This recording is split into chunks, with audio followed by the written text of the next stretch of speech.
Hi! Today I would like to show you how you can transfer files from REALME Pad to an Android device.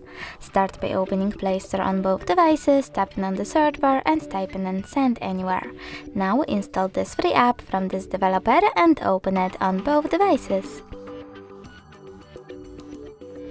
From this screen over here, this one you need to select I accept, confirm, continue and allow.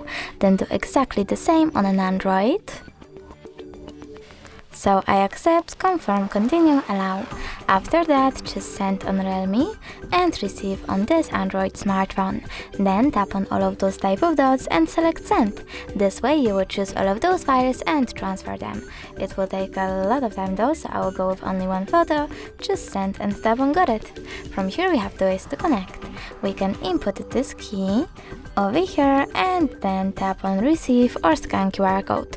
In order to scan it, click on this scanning icon on an Android, select allow or only this time in the pop-up and scan QR code using your device's camera. Then wait.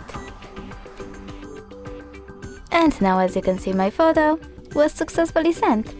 Thanks so much for watching. If you enjoyed this video, leave a like, comment and subscribe. Bye!